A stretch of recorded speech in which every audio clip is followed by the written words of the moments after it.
একা কেমনে থাকব নাই আলো বাতি একা কেমনে থাকব নাই আলো বাতি ওরে মিশে মায়া করলি রে তুই ভাবের সংসারে একা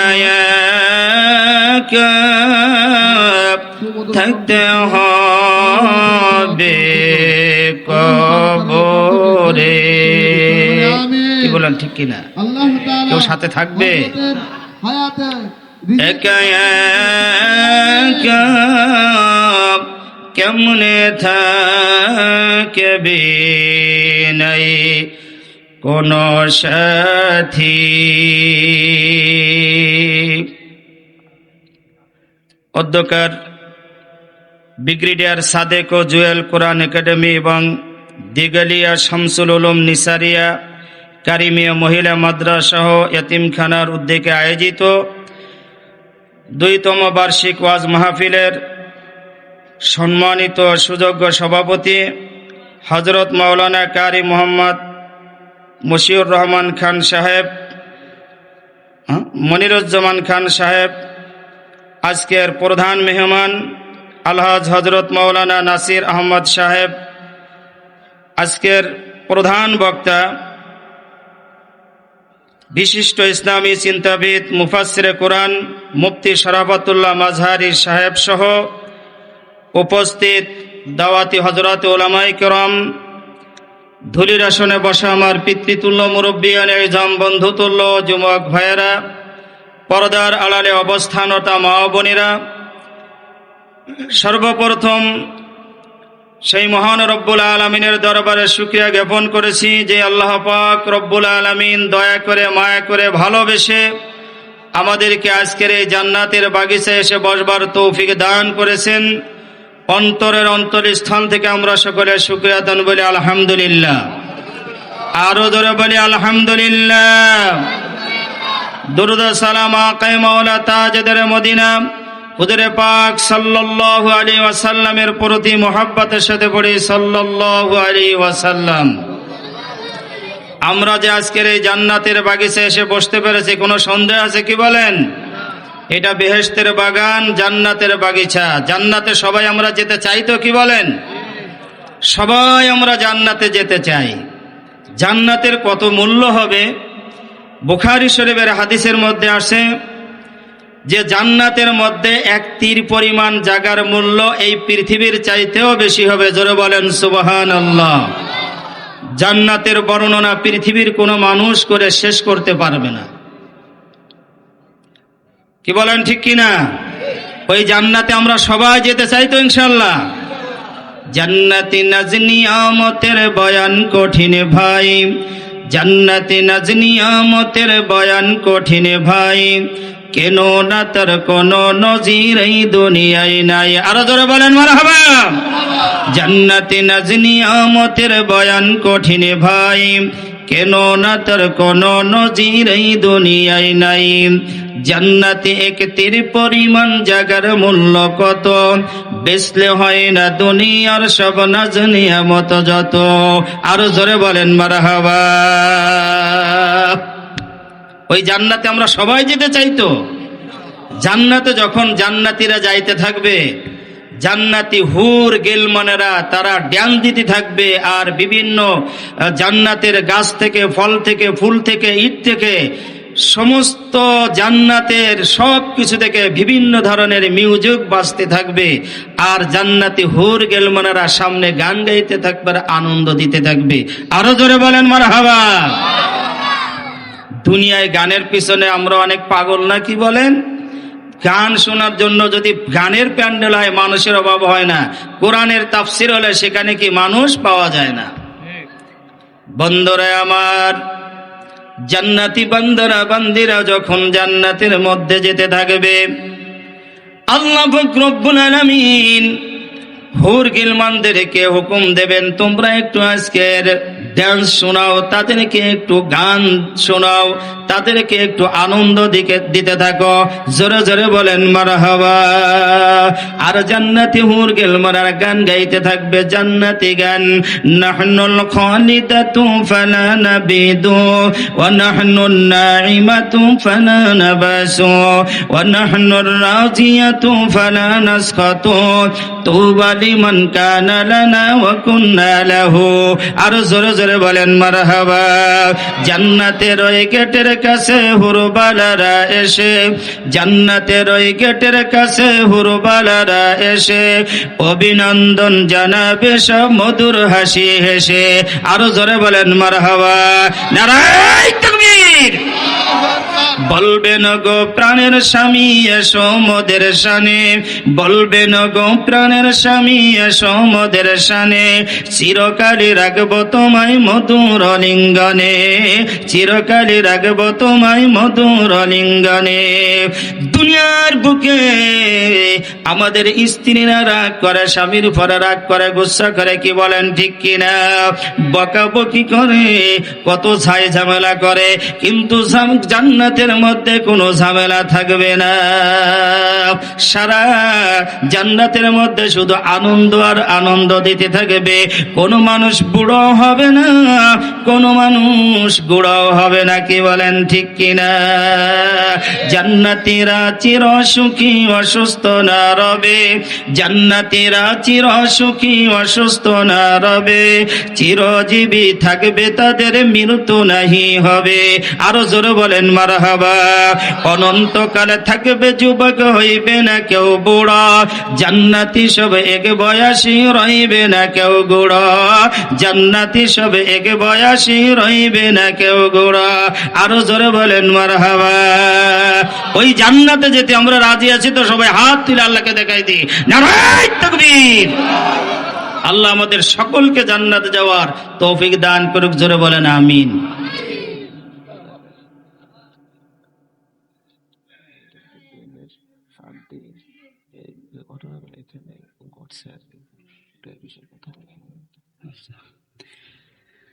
মহাগ্রন্থ আল কোরআনুল কারীম থেকে আমি একখানা আয়াতে কারিমা তেলাওয়াত করেছি, প্রসিদ্ধ আয়াত।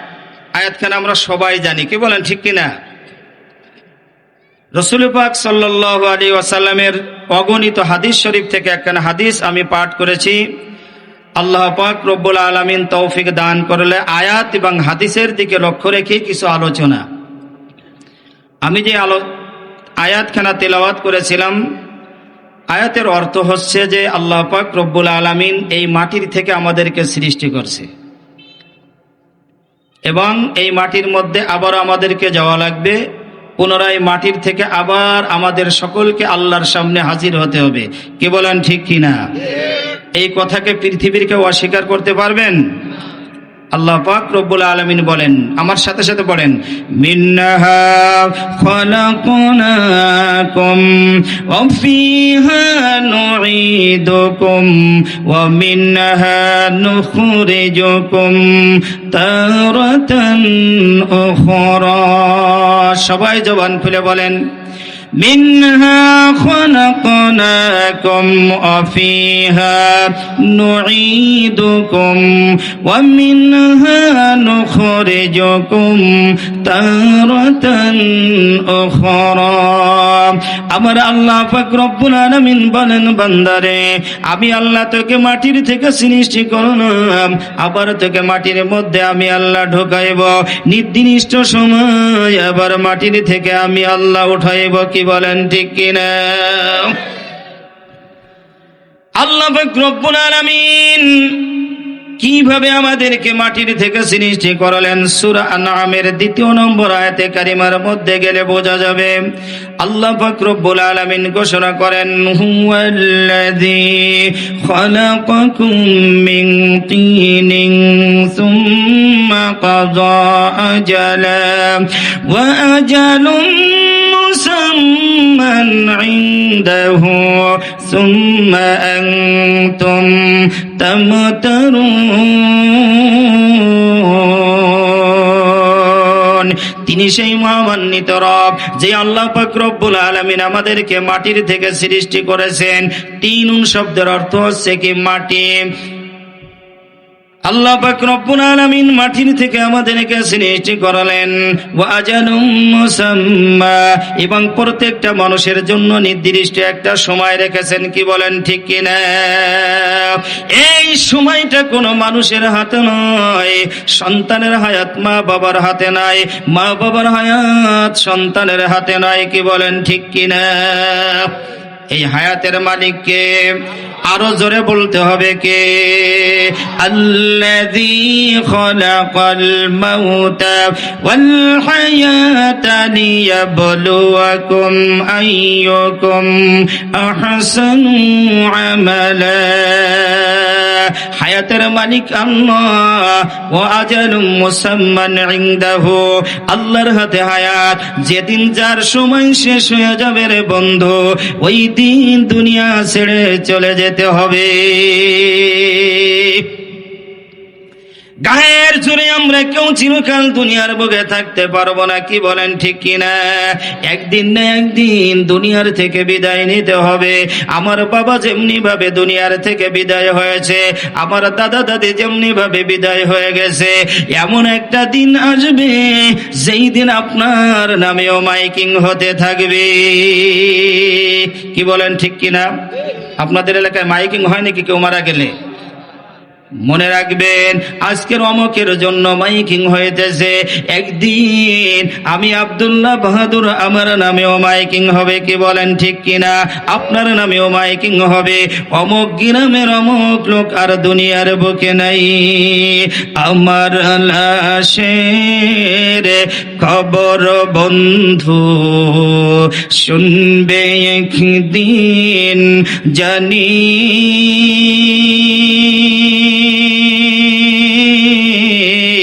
কাঁদবে সবাই, ফেলবে শুধু দুই নয়নের পানি, দুই নয়নের পানি। কি বলেন ঠিক কিনা?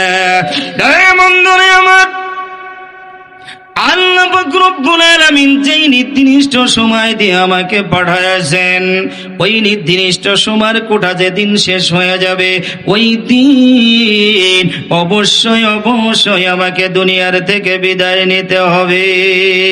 গায়ের জোরে কেউ দুনিয়ার বুকে টিকে থাকা যাবে না। কি বলেন ঠিক কিনা? থাকা যাবে গায়ের জোরে, গায়ের জোরে কিন্তু আমরা থাকতে পারবো না। হযরতে মূসা আলাইহিস সালাতু ওয়াস সালাম কেমন পয়গম্বর ছিলেন? মালাকুল মউত আজরাইল হযরতে মূসা নবীর কাছে হাজির হয়ে যায়, বলতেছেন আজিব রব্বাকা, আল্লাহর ডাকে আপনি সাড়া দেন। আজরাইল আলাইহিস সালাতু ওয়াস সালাম মানুষের সুরতে এসে বলতেছে আজিব রব্বাকা, আপনি আল্লাহর ডাকে সাড়া দেন। কথাটা কি খারাপ বলছে? কি বলেন? এই কথা বলতে দেরি হযরত মূসা আলাইহিস সালাতু ওয়াস সালাম একটা থাপ্পড় লাগায় দিলেন। এমন জোরে থাপ্পড় দিলেন, হযরত মূসা নবীর হাতে তো শক্তি ছিল ভালোই। কি বলেন? ফিরাউন যখন একেবারে হযরত মূসা নবী ছোট, ফিরাউন কোলে করে একটু আদর করে চুমো দিতে গেছে। ছোট বাচ্চাদেরকে চুমো দেয় না? আদর করে, আদর করতে গেছে। এই সময় হযরত মূসা নবী বুঝে ফেলছে এই তো শত্রু কাফের। ওই সময় ছোট্ট মানুষ হযরত মূসা আলাইহিস সালাতু ওয়াস সালাম এই অবস্থা একটা থাপ্পড় লাগায় দিয়েছে। ওই থাপ্পড়ের চোটে হযরত মূসার থাপ্পড় খেয়া ফিরাউনের কলিজা পর্যন্ত খবর হয়ে গেছে। জোরে বলেন সুবহানাল্লাহ। বুঝে ফেলছে এ তো শিশু না, এ তো বাচ্চা না, এর থাপ্পড়ে এমন জোরে মারছে যার কলিজা পর্যন্ত খবর হয়ে গেছে। বন্ধুরে আমার, হযরতে মূসা আলাইহিস সালাতু ওয়াস সালাম মালাকুল মউত আজরাইলকে একটা থাপ্পড় দিল। সাথে সাথে আজরাইলের একটা চক্ষু বের হয়ে যায়। আজিব রব্বাকা বলার সাথে সাথে ফালাতমাইনা মালাকুল মউত, এমন একটা থাপ্পড় লাগাই দিল, সাথে সাথে চক্ষুটা বের হয়ে যায়। এবার আজরাইল আলাইহিস সালাতু ওয়াস সালাম লক্ষ্য করে দেখতেছে মুসার রাগ এখনো কমে নাই। যেহেতু মুসা আলাইহিস সালাতু ওয়াস সালাম একটু উনার মুখে কথা বাড়ত, জানেন তো আপনারা সবাই ইতিহাস, যে কথা বলতে গেলে একটু বাড়ত। আর সমাজের বুকে দেখবেন যারা কথা একটু বাধা বাধা কথা বলে, থুতলা এক কথায় যাদেরকে বলা হয়, এদের রাগ কিন্তু বেশি হয়। দেখবেন বাজার ঘাটে গেছে, গ্যাঞ্জাম লাগছে, কি হয়েছে? বলে তোমার বয়সে ভাই যেটা লাগাইছে গ্যাঞ্জাম, বলে তুই যেখানে যাস গ্যাঞ্জাম, তুমি বললে তোমারও দেবো, বলে কি বলে না এরকম। এদের রাগ একটু পরিমাণ মতো বেশি থাকে। হযরত মুসা নবী আলাইহিস সালাতু ওয়াস সালাম থাপ্পড় দেওয়ার পরে আজরাইলের চক্ষু বের হয়ে গেছে। এবার আজরাইল লক্ষ্য করে দেখতেছে মুসা এখনো খম খম খম খম করতেছে, এখনো তার রাগ কমে নাই। আজরাইল চিন্তা করলো, আহারে আদম নবী থেকে নেই পর্যন্ত কত মানুষের জান কবজ করলাম, কেউ তো এমন ভাবে থাপ্পড় দেওয়ার মতো সুযোগ কারো নাই। আজকের মুসা আমাকে থাপ্পড় মেরেই ফেললো, এখনো তো তার রাগ এখনো কমে নাই। যদি বলি আপনি কেন আমাকে থাপ্পড় দিলেন, আর একটা মেরে দেবে, কি বলেন ঠিক কিনা? একবার হাত চালু হয়ে গেলে দ্বিতীয়বার মারবেন এমন কোনো গ্যারান্টি আছে নাকি? আজরাইল মনে মনে চিন্তা করতেছে, মুসার সাথে আমার কোনো দরকার নাই, যে আল্লাহ আমাকে পাঠাইছে তার কাছে আমার যদি কোনো অভিযোগ থাকে, অভিযোগ আল্লাহর কাছে আমার অভিযোগ। জোরে জোরে বলেন সুবহানাল্লাহ।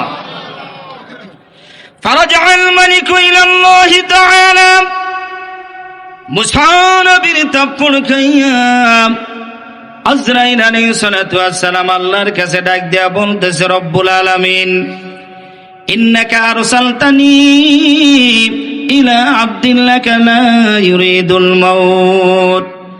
আল্লাহ তোমার এমন বান্দার কাছে পাঠাইলাম, সে তো মরতে রাজি না। ওয়াকাদ ফাকাইনি, বরংস দেখেন আমার একটা চক্ষু বের করে ফেলেছে। আল্লাহ দেখছেন কি দেখেন নাই? ক্বালা ফারাদ্দাল্লাহু ইলাইহি আইনা, আল্লাহ পাক রব্বুল আলামিন সাথে সাথে চক্ষু ভালো করে দিলেন। আল্লাহর ভালো করতে সময় লাগবে না, কি বলেন? আসমান জমিন যে আল্লাহ, শুধু কোন বলছেন আসমান হয়ে গেছে, কোন বলছেন জমিন হয়ে গেছে, ওই আল্লাহ পাক রব্বুল আলামিন সব কিছু দেখছেন। এবার যখন চক্ষুটা ভালো করে দিলেন, এবার বলতেছে ফারজি ইলা আবদি, মুসারে তুমি আমার বান্দার কাছে আবার যাও। বলতেছে আল্লাহ, যে রাগান্বিত অবস্থায় মুসাকে দেখে আসলাম, ওখানে যদি যাই এবার তো আমাকে দুনিয়ায় বাঁচাই রাখবে না। আল্লাহ একদিন বলতেছে, মুসা আজরাইল, এই দুনিয়ার বুকে আমার একটা দৃষ্টান্ত রাখার ইচ্ছা হয়েছে, আমি একটা দৃষ্টান্ত রেখেছি। এবার তুমি যাও, তোমার সাথে আর কোনো ব্যবহার করা হবে না, এমন ব্যবহার হবে না। যাও রে আজরাইল যাও, বড় একটা অফার নিয়ে মুসার কাছে যাও। আমরা তো সব অফারের পাগল, কি বলেন ঠিক কিনা? ডাক দিয়ে বলতেছে, আল্লাহ কি অফার? হযরতে আজরাইল বলতেছে, আমার মুসার কাছে যে এবার বলো, ও হযরতে মুসা, আপনি যদি দুনিয়ার বুকে থাকতে চান, আপনি যদি দুনিয়ার বুকে থাকতে চান, ফাইন কুনতা তুরিদুল হায়াতা ফাজায়াদাকা আলা মাতনি সুরিন ফামা তাওয়ারাত ইয়াদুকা মিন শাহরিহি ফাইন্নাকা বিহা সানাতান। ওরে মুসা, আপনি যদি দুনিয়ার বুকে থাকতে চান, আপনি একটা গাভীর পিঠের পরে হাত রাখেন, আপনার হাতের নিচে যেই পরিমাণ পশম পড়বে, প্রত্যেকটা পশমের বিনিময়ে আমার আল্লাহ পাক রব্বুল আলামিন আপনার 1000 বছরের হায়াত বৃদ্ধি করবে। জোরে বললেন না সুবহানাল্লাহ? গাভীর পিঠের পরে হাত রাখলে তো পশম কি কম পড়ে নাকি, কি বলেন? এক একটা পশম মেরে বিনিময় 1000 বছর, 1000 বছর এক একটা পশমের বিনিময়। আপনি যদি দুনিয়ার বুকে থাকতে চান, গাভীর পিঠের পরে হাত রাখবেন, এক একটা পশমের বিনিময়ে 1000 করে আপনি হায়াত পাবেন। এবার হযরত মুসা আলাইহিস সালাতু ওয়াস সালাম ডাক দিয়া বলতেছে, আল্লাহ আজরাইল, আমার হাতের নিচায় যেই পশম রয়েছে, একদিন তো এই পশমের সময় শেষ হয়ে যাবে। সুম্মা, আমি আল্লাহ পাক রব্বুল আলামিন আমাকে এত বড় অফার দিয়েছেন, একদিন তো আমার এই সময় শেষ হয়ে যাবে। আমার হাতের নিচায় যেই পশম পড়বে, প্রত্যেকটা পশমের বিনিময়ে যে হায়াত আল্লাহ আমাকে দিয়েছেন, এই সময় তো একদিন শেষ হয়ে যাবে। ওই দিন আমার অবস্থাটা কি হবে? সুম্মা মানে আমার হাতের নিচের পশম পরিমাণ সময়টুকু যেদিন শেষ হয়ে যাবে, ওই দিন তো আমাকে মরতেই হবে। তখন আমার অবস্থা কি হবে? এবার আজরাইল হুঙ্কার ছেড়ে বলতেছে, সুম্মা তামুত। হযরত মুসা, আপনার হাতের নিচায় পশম পরিমাণ সময়টুকু যেদিন শেষ হয়ে যাবে, ওই দিন অবশ্যই অবশ্যই আপনাকে মরতেই হবে। এই দুনিয়ায় চিরকাল কেউ থাকতে পারবো না। কি বলেন ঠিক কিনা? হানসে লাজদুন্নি ইয়াছে বাশদাই আখি, হানসে লাজদুন্নিয়া সে বাশি আই আখি, নৌগাজকের বাসো সে গজ আজমি, নৌগাজকের বাসো সে গজ আজমি। বস্ত্রহীন যে ছিলাম সেদিন হলাম বস্ত্রধারী, বুঝেছি সাদা কাপনটুকু এ জীবনের বাহাদুরি। কি বলেন ঠিক কিনা? 3টি কফি কাফিনটুকু, 5টি কফি কাফিনটুকু ঘাটি পার হইতে, নেকি ছাড়া অচল সবই হাসুর পুলসুরাতে, হাসুর পুলসুরাতে। আমি আসছি খালি হাতে, আবার যাব খালি হাতে। কি বলেন ঠিক কিনা? সবাই বলেন, আমি আসছি খালি হাতে, আবার যাব খালি হাতে। ইউরো ডলার রিয়াল দিনার অচল কবরেতে, অচল কবরেতে। আসছি যেদিন ধরায় প্রথম ছিলাম বস্ত্রহীন, আমার কান্না মাঝেও বাজিয়েছ তোমরা খুশির বিন। না জানি সফর আমার হবে কেমন আজরাইলের সাথে, যেদিন দেশ ছেড়ে যাব আমার নিজ দেশেতে, আমার নিজ দেশেতে। আমি আসছি খালি হাতে, আবার যাব খালি হাতে। রে বন্ধুরা আমার, চিরকাল দুনিয়ার বুকে আমরা কেউ থাকতে পারবো না। গায়ের জোরে যদি থাকা যায় তো হযরত মুসা আলাইহিস সালাতু ওয়াস সালাম থাকতে পারতেন, কিন্তু হযরত মুসা নবীও দুনিয়ার বুকে নাই। কি বলেন? আছে। একদিন না একদিন আমাকে দুনিয়ার থেকে বিদায় নিতে হবে রে বন্ধু। আল্লাহ পাক রব্বুল আলামিন ঘোষণা করেছেন, মিনহা খলাকনাকুম ওয়া ফিহা নুঈদুকুম ওয়া মিনহা নুখরিজুকুম তারাতান উখরা। কি বলেন ঠিক কিনা? আল্লাহ আমার জন্য নির্দিষ্ট সময় রেখেছেন। নির্দিষ্ট সময়টা যেদিন আমার শেষ হয়ে যাবে বন্ধু, ওই দিন অবশ্যই আমাকে বিদায় নিতে হবে। এজন্য আল্লাহর কাছে দোয়া করা দরকার, আল্লাহ চিরকাল তো আমি দুনিয়ার বুকে বাঁচতে পারবো না। চিরকাল আমরা বাঁচতে পারবো? কি বলেন? এজন্য আল্লাহর ওলি ফাজাইলে সাদাকাত নামক কিতাবের মধ্যে আসে, আল্লাহর ওলি আল্লাহর কাছে গভীর রাত্রে উঠিয়া দোয়া করে, রব্বুল আলামিন এই দুনিয়ার বুকে তো চিরকাল আল্লাহ আমি থাকতে পারবো না। আমার দাদা গেছে, আমার বাবা গেছে, আমার আত্মীয় স্বজন দুনিয়ার থেকে বিদায় হয়ে গেছে।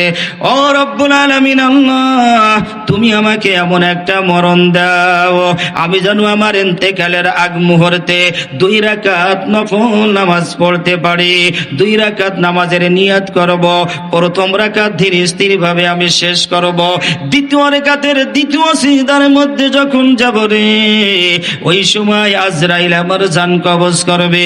আর আরশের মালিক আল্লাহ আমার দিকে কুদরতি নজরে তাকাই তাকাই দেখতে থাকবে। জোরে জোরে বলেন সুবহানাল্লাহ। এর চাইতে শ্রেষ্ঠ মৌত আর আছে কি বলেন? আমরা সবাই জানি যে দুনিয়ার থেকে বিদায় হয়ে যাব, আমাদের অবস্থা হয়েছে কসাইখানার গরুর মতো, কি বলেন ঠিক কিনা? এক একটা নিয়ে জবাই করা হয়, আর যেই কয়টা থাকে খাবার নিয়ে কাড়াকাড়ি করে, কি বলেন ঠিক কিনা?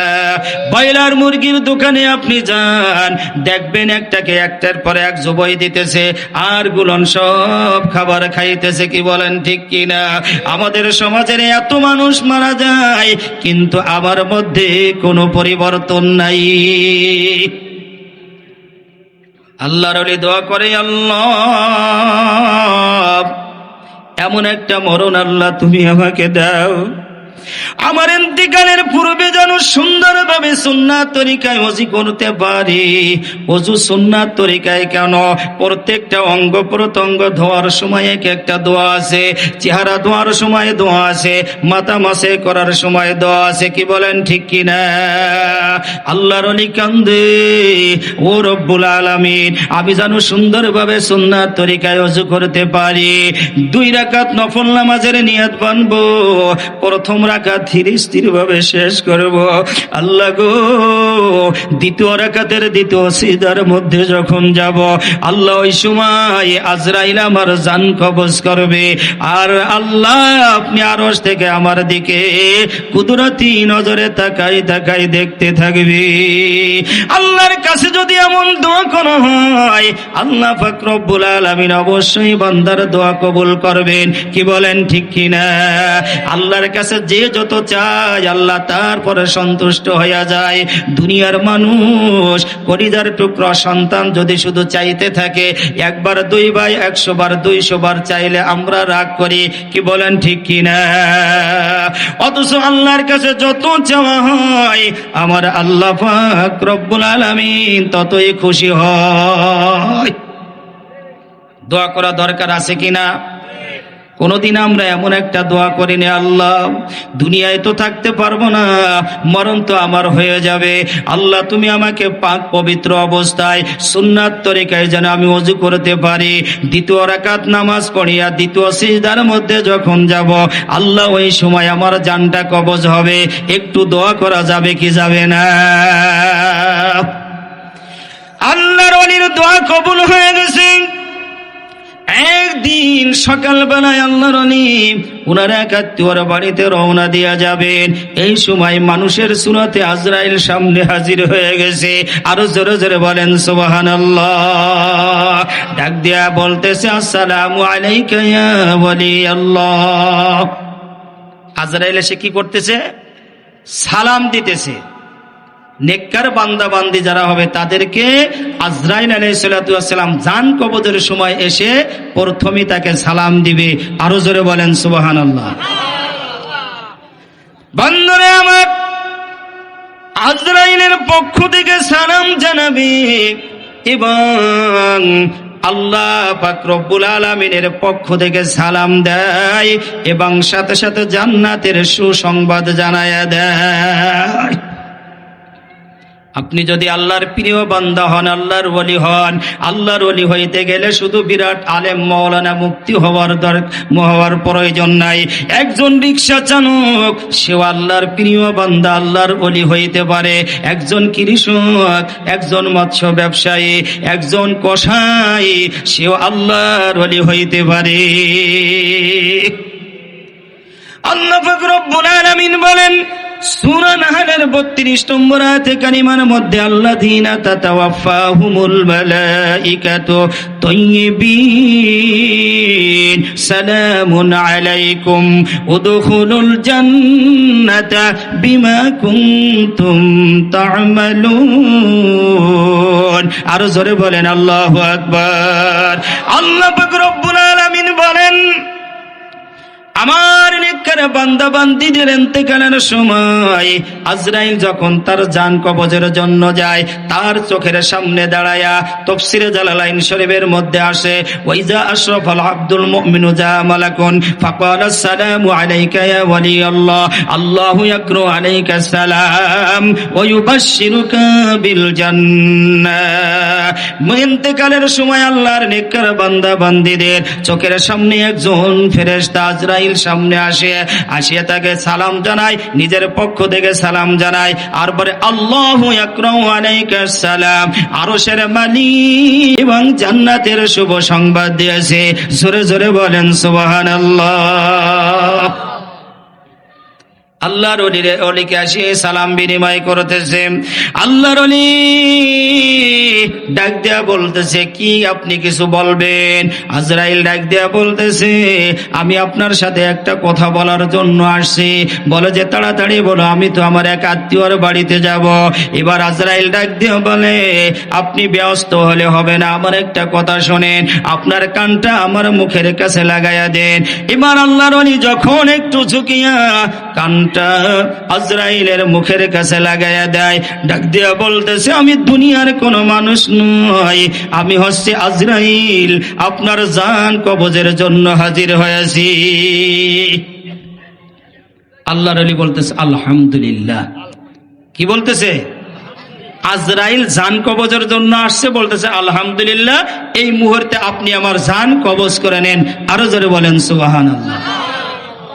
আল্লাহর ওলির কোনো টেনশন আছে? এখন যদি আমাদের এই সমাজে এখনই আজকের এই মাহফিলের প্যান্ডেলে এখানে আজরাইল বিশাল আকৃতি ধারণ করে যদি বলে, প্যান্ডেলের ভিতরে যারা আছো, যার বয়স বেশি এই একজন মানুষের জান কবজ করবো, যার বয়স বেশি সে শিকার যাও তাড়াতাড়ি, তার বয়স তার জানটা নিয়ে আমি চলে যাব। আচ্ছা বলেন তো, যেই বাবাজিদের দাড়ি পাইকে গেছে এরা কি বলবে যে আমার বয়স কম? কি বলবে? আজরাইল আসলে আমার দাড়ি পেকে গেছে বয়সের কারণে, আমার বায়ু কড়া পোলাপানে কথা শুনে না, এই টেনশন সেই টেনশন, আমার তো স্বাধীনের পরে জন্ম। কি বলেন, মরতে কেউ চায়? অথচ আল্লাহর ওলি রাজি হয়ে গেছে।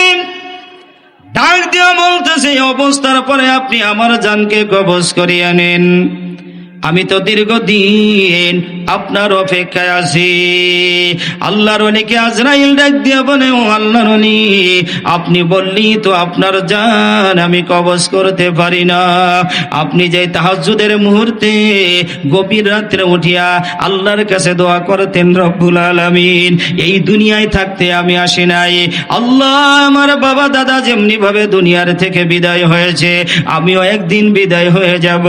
রব্বুল আলামিন আমার ইন্তেকালের আগ মুহূর্তে যেন সুন্নাত তরিকায় ওযু করতে পারি, আমি যেন 2 রাকাত নফল নামাজের নিয়ত বাঁধতে পারি, প্রথম রাকাত ধীরে স্থির ভাবে শেষ করতে পারি, দ্বিতীয় রাকাতের দ্বিতীয় সিজদার মধ্যে যখন যাব, ওই সময় আজরাইল আমার জান কবজ করবে।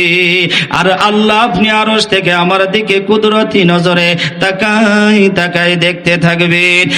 আল্লাহর ওলি, যতক্ষণ পর্যন্ত আপনি 2 রাকাত নামাজের নিয়ত না বাঁধবেন, প্রথম রাকাত ধীরে স্থির ভাবে শেষ না করবেন, দ্বিতীয় রাকাতের দ্বিতীয় সিজদার মধ্যে না যাবেন, ততক্ষণ পর্যন্ত আমি আজরাইল আপনার জান কবজ করার ক্ষমতা আমার নাই।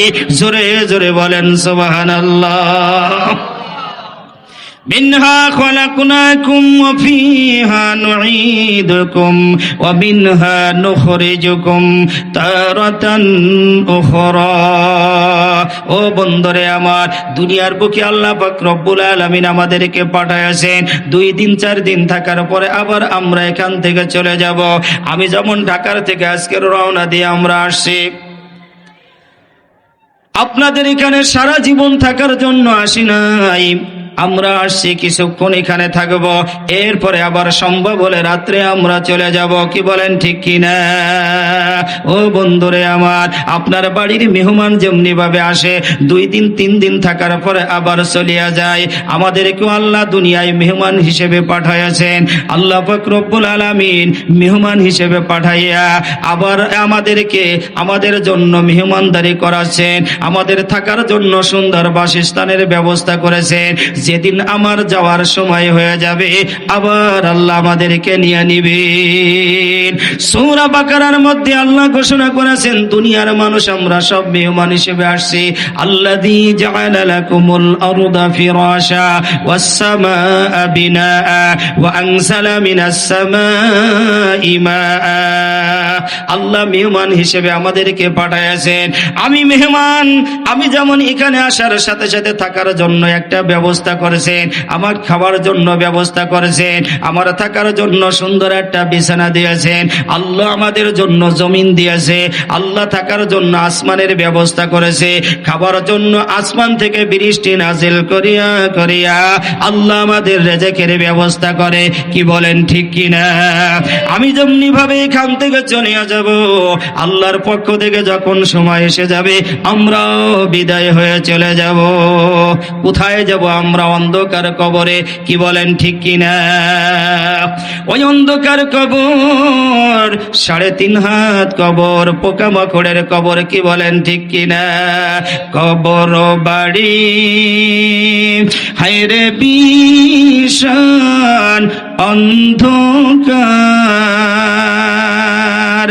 কবর হবে ছোট্ট একটা মাটির ঘর, ওই কবরে থাকতে হবে জীবন ভর। কি বলেন ঠিক কিনা?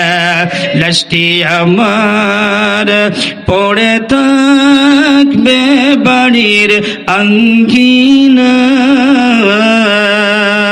প্রতিবেশী কাঁদবে সবাই আমি না থাকায়, প্রতিবেশী কাঁদবে তারা আমি না থাকায়। কি বলেন ঠিক কিনা? আত্মীয় স্বজন একে একে আসিয়া দেখবে সবাই মুখের কাপড় সরাইয়া, দেখবে সবাই কাফনের কাপড় সরাইয়া। কি বলেন বন্ধুরে আমার? আমার আপনার জীবনে এমন একটা দিন আসবে অন্ধকার কবরে আমাকে শোয়া রাখবে। এজন্য আল্লাহর নবী কবরের জন্য টেনশন করেছেন। আল্লাহর নবীর নাবালক সন্তান হযরত ইব্রাহিম যেদিন মারা যায়, আল্লাহর নবী ওই মাকবারায়ে বাকির মধ্যে কবরস্থ করার জন্য নিয়ে যায়। সাহাবায়ে কেরামরা সবাই উপস্থিত ছিলেন। আল্লাহর নবী নিজ হাতে ইব্রাহিম 7 বছর অথবা 8 বছরের ইব্রাহিমকে যখন কবরের মধ্যে রাখে, আল্লাহর নবীর চক্ষু থেকে গড় গড় করিয়া পানি বেয়ে বেয়ে পড়তেছিল। সাহাবায়ে কেরাম টেনশন করতেছেন, আরে আল্লাহর নবী বলেছেন নাবালক সন্তান যদি মারা যায় ওর কবরে আযাবের ফেরেশতা আসবে না। আল্লাহর নবীর নাবালক সন্তান মারা গেছে, এজন্য আল্লাহর নবী কেন এত টেনশন করতেছেন? আল্লাহর নবীর চোখে কেন পানি? আল্লাহর নবীর চোখে পানি সাহাবারা সহ্য করতে পারতো না। আল্লাহর নবী কবর কমপ্লিট করার পরে কবরের পাশে দাঁড়াইয়া বলতেছে, ইয়া বুনাইয়া ইব্রাহিম, কলিজার টুকরা ইব্রাহিম, কবরের ফেরেশতারা যদি তোমার কাছে জিজ্ঞাসা করে মার রব্বুকা, তাহলে তুমি বলিয়া দাও রব্বি আল্লাহ। কি বলেন ঠিক কিনা? আমাকে আপনাকে জিজ্ঞাসা করবে কি করবে না? সকলকে জিজ্ঞাসা করবে মার রব্বুকা, তোমার রব কে? এবার সকলের কাছে জিজ্ঞাসা করবে ওই মার রব্বুকা, রব্বি আল্লাহ কে বলতে পারবে আর কে বলতে পারবে না? ও বন্ধুরে আমার, যারা 5 ওয়াক্ত নামাজ নিয়মিতভাবে পড়বে ওই ব্যক্তির মুখ থেকে বের হয়ে আসবে রব্বি আল্লাহ।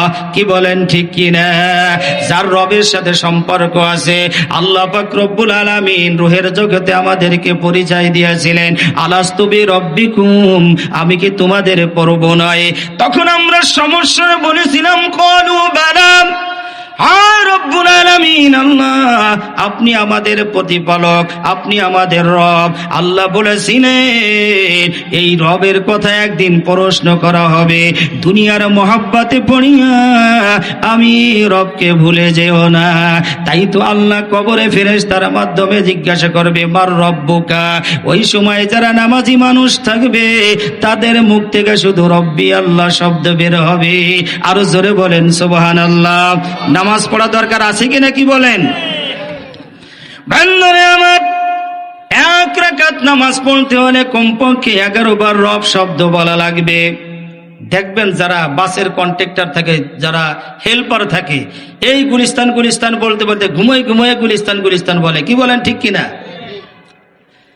এই মাদ্রাসার মধ্যে বাংলাদেশে যত হেফজখানা আছে, হেফজখানার মধ্যে আপনি ঘুমাইতে পারবেন না।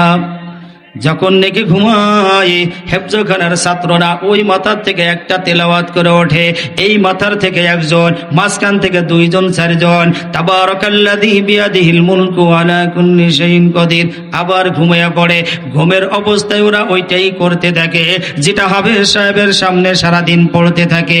কি বলেন ঠিক কিনা? আমার 2 ছেলে হাফেজ, এরা যখন হেফজখানায় পড়তো বাসায় এসে আমার 2 সাইডে 2জন ঘুমাই থাকতো, আর সারা রাত ওদের কারণে আমার ঘুম হতো না। শুধু এক একজনের তেলাওয়াত করে ওঠে। আলহামদুলিল্লাহ বলেন। বিশ্বাস না হয় হেফজখানায় যাবেন, যেখানে হেফজখানা আছে, এই হেফজখানায় যে দেখবেন ওখানে যে ছাত্ররা সারা রাত পড়তে থাকে। এই দুনিয়ার বুকে যারা নামাজি ওলা হবে, আল্লাহর সাথে সম্পর্ক থাকবে, এই লোকটা যখন কবরে যাবে, যেহেতু নামাজি ব্যক্তির 1 রাকাত নামাজে 11 বার রব শব্দ বলা লাগে। আপনি যখন নামাজে দাঁড়াইলেন আলহামদুলিল্লাহি রাব্বিল আলামিন গুনিয়া রাখবেন, 1 বার হয়ে গেল। এবার যখন আপনি সিজদা রুকুতে যাবেন 3 বার সুবহানা রাব্বিয়াল আযীম বলেন কি বলেন না? কমপক্ষে 3 বার সুবহানা রাব্বিয়াল আযীম। এবার যখন আপনি সামি আল্লাহু লিমান হামিদা বলবেন, ওই সময় আমরা পড়ি রব্বানা লাকাল হামদ। কয়বার হলো? 4 বার হলো। কয়বার হলো? 5 বার হলো। 5 বার। প্রথম সিজদার মধ্যে 3 বার, দ্বিতীয় সিজদার মধ্যে 3 বার। কয়বার হলো? 11 বার। দৈনন্দিন আমরা 17 রাকাত ফরজ নামাজ পড়ি, 3 রাকাত বেতরের নামাজ পড়ি, আর 12 রাকাত সুন্নাতে মুআক্কাদা কমপক্ষে। আরো নফল নামাজ তো আমরা যারা পড়ি শুধু 17 রাকাত ফরজ নামাজ, 3 রাকাত বেতরের নামাজ 20 রাকাত, আর 12 রাকাত সুন্নাতে মুআক্কাদা। এবার এই 32 কে আপনি 11 দিয়ে গুণ দেন, 352 বার হয়ে যায়। যেই লোকটা দুনিয়ার বুকে দৈনন্দিন 352 বার শুধু বলে রব্বানা লাকাল হামদ, রব্বিয়াল আলামিন, রব্বিয়াল আ'লা, রব্বিয়াল আযীম, এই লোকটাকে যখন কবরে রাখা হবে আর কবরের ফেরেশতা যখন বলতে থাকবে মার রব্বুকা, এই নামাজিওয়ালার মনে পড়ে যাবে দুনিয়ার বুকে আমি যখন নামাজ পড়তাম দাঁড়ানো অবস্থায় সূরা ফাতিহার শুরুর প্রথম আয়াত আলহামদুলিল্লাহি রাব্বিল আলামিন, সিজদারত অবস্থায় আমি রব্বিয়াল আ'লা, যখন তার মনে পড়ে যাবে আল্লাহর পক্ষ থেকে মেহেরবানিতে ওর জবান থেকে বের হয়ে যাবে রব্বি আল্লাহ। আরো জোরে জবান খুলে পড়েন রব্বি আল্লাহ। এজন্য নামাজ পড়া দরকার আছে কিনা? কিছু কিছু লোক আছে তারা নামাজ তাদের লাগে না, আছে কিনা এই সমাজে? বলে আমাদের মন ঠিক আছে, আমরা বিভিন্ন মাজারে দরগায় গেলে আমাদের সব ঠিক হয়ে যাবে। আর তারা আবার গান গাইতে থাকে, বিভিন্ন ধরনের, কত ধরনের কথা যে বলবো, কত ধরনের কথা তারা বলতে থাকে। বলে কি পানির তলে জলের আগুন। আচ্ছা বলেন তো, পানির তলে আগুন জ্বালান যায়? পানির তলে জলের আগুন নিবাইলে যে নিবে না, বাবার হাতে মুরিদ হইলে নামাজ কালাম লাগে না। জোরে জোরে বলেন মারহাবা। এই শয়তান গুলানকে কতবার পিটানো দরকার বলেন? কতক্ষণ? যতক্ষণ নড়ে ততক্ষণ পিটানো দরকার। কি বলেন ঠিক কিনা? বন্ধুরে আমার, সকলকে আমাদের কবরে যেতে হবে। মার রব্বুকা প্রশ্নের উত্তর আমাদেরকে দিতে হবে। ও বন্ধুরে আমার, এরপরে জিজ্ঞাসা করতেছেন আল্লাহর নবী কবরের পাশে দাঁড়াইয়া বলতেছেন, কলিজার টুকরা ইব্রাহিম যদি বলে ওমা দীনুকা, তোমার দিন কি, বলিয়া দাও দীনিয়াল ইসলাম। কবরের ফেরেশতারা যদি বলেন ওমান নবিয়ুকা, তোমার নবীকে, বুনিয়া দাও আবি মুহাম্মাদুর রাসূলুল্লাহ সাল্লাল্লাহু আলাইহি ওয়াসাল্লাম, সে তো আর কেউ নয়, আমারই পিতা, আমারই আব্বা, নবী মুহাম্মাদুর রাসূলুল্লাহ সাল্লাল্লাহু আলাইহি ওয়াসাল্লাম। আল্লাহর নবী হযরত ইব্রাহিমের কবরের কাছে দাঁড়াইয়া যখন তালকিন করে দিতেছে, সাহাবায়ে কিরামরা সব দৌড়াদৌড়ি ছুটাছুটি করতেছে। আরে বিশেষ করে আল্লাহর নবী লক্ষ্য করে দেখে হযরতে ওমর শুধু পাগলের মতো দৌড়াদৌড়ি করতেছে। একবার দক্ষিণ দিকে যায়, আবার কবরের কাছে আসে, আবার উত্তর দিকে যায়, শুধু পাগলের মতো দৌড়াদৌড়ি করতেছে। আল্লাহর নবী ডাক দিয়া বলে, ও ওমর রে, তোমার তো কবরের, তোমার তো কেউ মারা যায় নাই, আমার কলিজার টুকরা ইব্রাহিম মারা গেছে, এই জন্য আমি টেনশন করতেছি, তুমি কেন এমন দৌড়াদৌড়ি করতেছ? হযরতে ওমর বিনয়ের সাথে আদবের সাথে ডাক দেয়া বলতেছে, ইয়া রাসূলুল্লাহ, ইয়া হাবিবাল্লাহ, আপনার নাবালক সন্তান ইব্রাহিম মারা গেছে, তার কবরে কোনো আযাবের ফেরেশতা আসবে না, মুনকার নেকিরের সওয়াল জবাব হবে না, তারপর আপনি তার কবরের পাশে আপনি তালকিন করে দিতেছেন। ইয়া রাসূলুল্লাহ, ইয়া হাবিবাল্লাহ,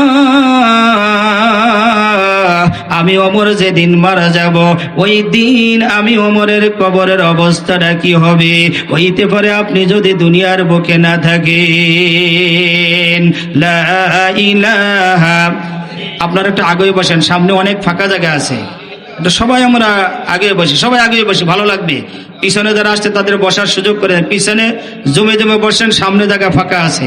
আরো জোরে জিকির করি আমরা, লা ইলাহা ইল্লাল্লাহ, লা ইলাহা, ওঠেন ওঠেন, একটু সামনে আসেন, লা ইলাহা, হিংসা ছাড়ো, নিন্দা ছাড়ো, সবাই বলি, হিংসা ছাড়ো, নিন্দা ছাড়ো, ছাড়ো মনের অহংকার, সময় থাকতে তওবা করো, সময় থাকতে তওবা করো, অন্তর করো পরিষ্কার। লা ইলাহা, একটু আগুন না, সামনে আগুন, আরো সামনে অনেক ফাঁকা জায়গা আছে। লা ইলাহা, জিকির করি আর সামনে চলে আসি, ইলাহা ইল্লাল্লাহ, জোরে জোরে, লা ইলাহা, লা ইলাহা, হরকতে বরকতে, একটু সামনে আগে বসি, আমরা সবাই আগে বসি। লা ইলাহা ইল্লাল্লাহ, লা ইলাহা, সাদ্দাত জান্নাত বানাইল, মনের মতন সাজাইল, হুকুম তুমি করি না, সাদ্দাত যেন ঢোকে না। লা ইলাহা, জোরে জোরে সামনে আসেন, লা ইলাহা, লা না, লা ইলাহা, লা ইলাহা। আপনারা মনে হয় আমার কথা বুঝতেছেন না, কিছু লোক যে পিছনে আছে, এর তো আপনাদেরকে বলছি যে সামনে আসেন, একটু সামনে আসেন, সামনে আসেন, সামনে আসেন, সবাই আসে, জিকিরের সাথে সাথে আমরা সবাই সামনে আসি। এত সুন্দর আয়োজন, এত টাকা পয়সা খরচ করে এত সুন্দর ব্যবস্থা, আপনারা সামনে আসেন, পিছনে যারা দাঁড়িয়ে আছেন সবাই আমরা বসে যাই। লা ইলাহা, আদম হাওয়া বানাইলাম, সবাই ধরে পড়ি।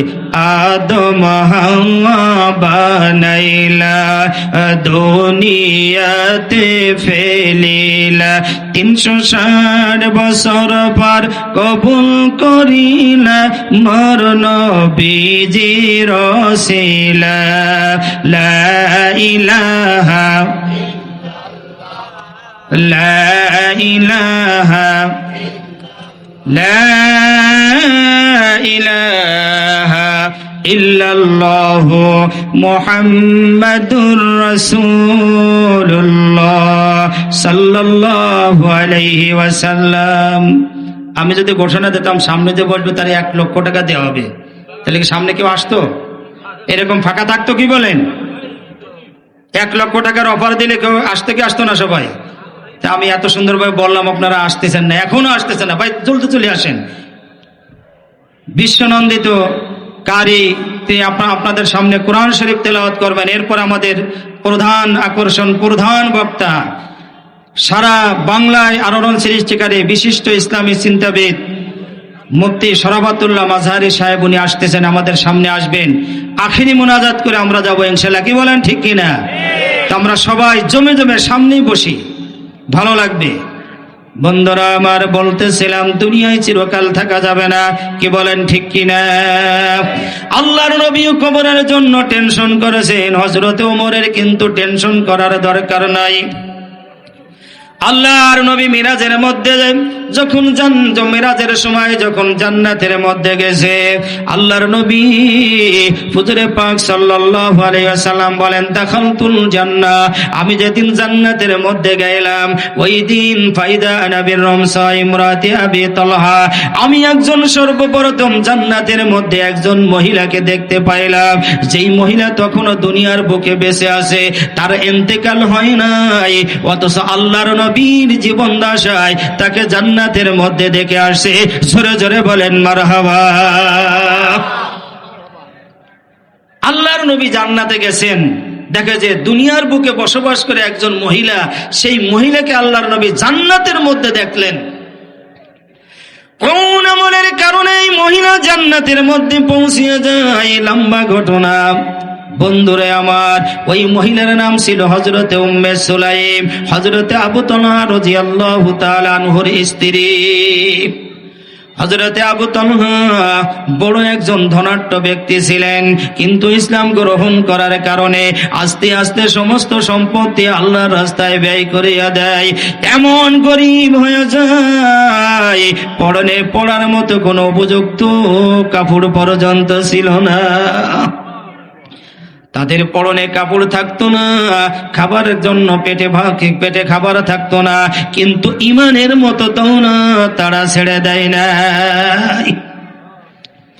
আল্লাহর নবী বলেন, আমি আরো সামনের দিকে যাই। আমি যখন আরো সামনের দিকে গেলাম, সামনের দিকে যেয়ে দেখি সুন্দর একটা অট্টালিকা আমি দেখতে পাইলাম। যে অট্টালিকা, এমন সুন্দর অট্টালিকা তো আমি কোনোদিন দেখি নাই। জান্নাতের অট্টালিকা আর দুনিয়ার অট্টালিকা কি একরকম হবে? কি বলেন? কোশ্চেন কেন একরকম হবে না? আল্লাহর নবী দেখতেছেন সুন্দর একটা বিল্ডিং দেখা যায়। আল্লাহর নবী ডাক দিয়া বলতেছেন, মাল্লি হাজাল কসর, জান্নাতের মধ্যে এত সুন্দর বিল্ডিং এর মালিক কে? এই বিল্ডিংটা কার জন্য? আল্লাহর নবীকে বলা হয় তিনি হচ্ছে হযরতে ওমরের জন্য এই বিল্ডিং। জোরে জোরে বলেন সুবহানাল্লাহ। যেই হযরতে ওমরের জন্য আল্লাহর নবী জান্নাতের মধ্যে সুন্দর বিল্ডিং দেখে আসলেন, নির্ঘাত তিনি জান্নাতে যাবেন। 10 জন সাহাবী আশারায়ে মুবাশশারা, 1 নম্বরে হযরতে আবু বকর, 2 নম্বরে হযরতে ওমর। যেই হযরতে ওমরের কবরের জন্য টেনশন করা লাগে না, যেই হযরতে ওমরের জন্য আল্লাহর নবী জান্নাতের মধ্যে অট্টালিকা দেখে আসলে, ওই ওমরও কবরের জন্য কেঁদেছে। আমি আপনি কয়দিন কবরের জন্য কাঁদি? কাঁদা দরকার আছে কিনা? কি বলেন? বন্ধুরা আমার, হযরত ওমরের জন্য অট্টালিকা দেখে আসলেন, আমাদের জন্য কি অট্টালিকার প্রয়োজন নাই? আছে কি নাই? আমি আপনাদেরকে আজকের মাহফিল থেকে ঘোষণা করি, আপনিও প্রত্যেক দিন চাইলে আপনার জান্নাতের মধ্যে অট্টালিকা বানাইতে পারেন। আল্লাহর নবী বলেন, মান করা সূরাতুল ইখলাস 10 মাররা, যেই ব্যক্তি 10 বার সূরা ইখলাস পড়বে, বানাল্লাহু লাহু কসরান ফিল জান্নাহ, আমার আল্লাহ পাক রব্বুল আলামিন সাথে সাথে তার নামে জান্নাতে একটা বিল্ডিং বানায়া দেন। আরো জোরে বলেন সুবহানাল্লাহ, নারায়ে তাকবীর। সূরা ইখলাস 10 বার পড়তে কয়দিন লাগবে? পারা যাবে কি যাবে না? শুধু সূরা ইখলাস পড়তে থাকবেন। সাহাবীরা ডাক দেয়া বলতেছে, ইয়া রাসূলুল্লাহ, আমরা যদি 20 বার পড়ি তাহলে আমাদের কি হবে? আল্লাহর নবী বলতেছেন, 20 বার যদি পড়ো 2টা জান্নাতের মধ্যে অট্টালিকা হয়ে যাবে। আরো জোরে বলেন সুবহানাল্লাহ। সাহাবীরা জিজ্ঞাসা করতেছেন, যদি 30 বার পড়ি? আল্লাহর নবী বলেন, 3টা বিল্ডিং এর মালিক হয়ে যাবা। সাহাবারা বলতেছে, যদি 40 বার পড়ি? আল্লাহর নবী বললেন, 4টা জান্নাতের মধ্যে তোমার নামে অট্টালিকা বরাদ্দ হয়ে যাবে। আল্লাহর নবী সাহাবীদেরকে আর বলতে দিলেন না। আল্লাহর নবী বলতেছে, যতবার 10 গুণ হইতে থাকবে, যতবার 10 যোগ হইতে থাকবে, ততবার একটা করে বিল্ডিং এর মালিক হয়ে যাবা। আরো জোরে বলেন সুবহানাল্লাহ। এজন্য প্রত্যেক দিন যেই ব্যক্তি জান্নাতের মালিক হইতে থাকবে, জান্নাতের মধ্যে অট্টালিকা, আল্লাহ কি তারা জাহান্নামে দেবে? কি বলেন, এই আমলটা করা যাবে কি যাবে না? আমরা করবো তো সবাই। আমি ব্যক্তিগতভাবে করি। কোথায় সফরে গেলে, কোথায় রওনা দিলে, বড় বিল্ডিং দেখলে সাথে সাথে বানাই। একটা দুনিয়ায় 10 তলা বিল্ডিং বানাইতে গেলে কমপক্ষে 1 বছর সময় লাগে। আর আপনি জান্নাতের 10 তলা 50 তলা বিল্ডিং বানাবেন মাত্র 3 মিনিটে আপনার ক্লিয়ার, একটা জান্নাতের মধ্যে বিল্ডিং হয়ে যাবে। আল্লাহ পাক রব্বুল আলামিন আমাদের সকলকে আমল করার তৌফিক দান করুন। আমরা দুনিয়ার বুকে আল্লাহ আমাদেরকে পাঠাইছেন, আমরা আসছি। এই দুনিয়া থেকে আমাদের আবার যেতে হবে। যেতে হবে কি হবে না? মিনহা খলাকনাকুম ওয়া ফিহা নুঈদুকুম ওয়া মিনহা নুখরিজুকুম। সারা জীবনের হিসাব আমাদেরকে দিতে হবে। দেওয়া লাগবে কি লাগবে না? এজন্য হিসাবের জন্য প্রস্তুতি নেব কি নেব না? আল্লাহর নবী বলেন, আল কাইয়িসু মান দানা নাফসাহু আবিলানি মা বাদাল মউত। যে ব্যক্তি বুদ্ধিমান, সেই যে নাকি মরণের জন্য সর্বদা প্রস্তুতি থাকে। আল্লাহ আমাদের সর্ব অবস্থায় মরণের জন্য কবরের সামানা জোগাড় করার তৌফিক দান করুক। জোরে বলেন আমিন। সদা সর্বদা আমরা পাক পবিত্র অবস্থায় থাকবো। সূরা ইখলাস বেশি বেশি পড়বো। 5 ওয়াক্ত নামাজ জামাতের সাথে পড়বো। বাঁচিয়া থাকিলে দেখা হবে আবার, তা না হলে দেখা হবে হাসর ও মাজার। আসসালামু আলাইকুম ওয়া রাহমাতুল্লাহি ওয়া বারাকাতুহু।